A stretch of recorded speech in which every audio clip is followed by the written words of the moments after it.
Hi, I'm Zoe Taylor, and I am an early childhood special education major at Grand Canyon University. And I want to explore today the essential role that listening and speaking play in a child's journey towards reading and writing proficiency. As an educator of young children, it is very important that we understand the milestones, challenges, and strategies in early language acquisition, as it is our job to nurture every child's voice. From birth, we are prepping and encouraging infants and children to speak and to communicate. Early language standards highlight these key milestones. By 6 months, we hear usually infants babbling, and then by 1 year of age, using simple words and following one-step directions. In stages 2 to 4 is where we see that vocabulary really take off and grow and flourish. And then by preschool, we see that most children can follow directions, ask questions, and they're able to express themselves in short sentences. These skills are foundational to their future literacy.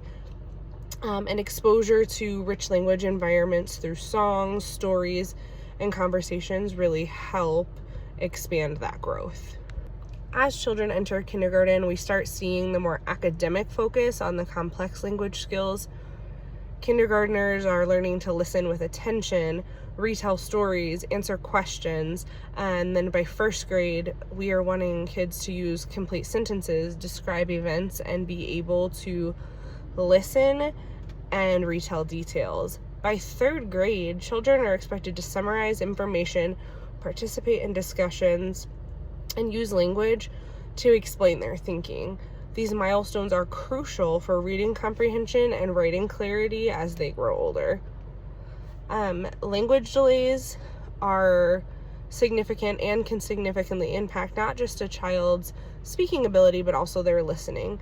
When children experience delays, they may struggle to understand spoken instructions or participate in conversations or even express their own thoughts clearly.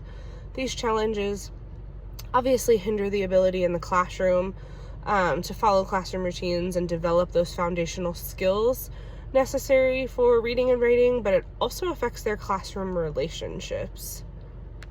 Listening and speaking are at the root of literacy.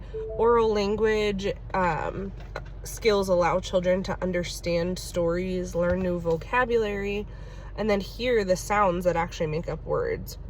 These abilities directly support reading by helping children decode words and then comprehend text and writing, by enabling them to organize and express their ideas on paper. When children can talk about what they read and write, that deepens that understanding and connection to the text. A few strategies that foster these listening and speaking skills are my favorite, which are read-alouds and storytelling. This models expressive language. Also encouraging turn-taking and active listening in small groups, not just by encouraging the children, but modeling it as the teacher or caregiver. Providing sentence starters or visual prompts for kiddos who may be reluctant to speak out.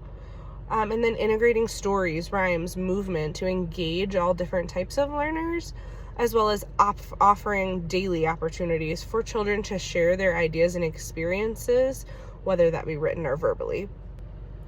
A really easy way to do this is to use collaborative learning, so partner work or small group projects, which gives kiddos a reason to listen and speak with a purpose.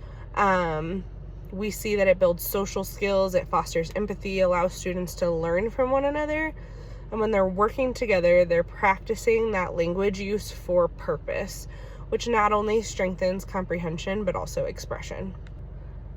Dyslexia is often associated with reading difficulties, but it can also affect listening and speaking.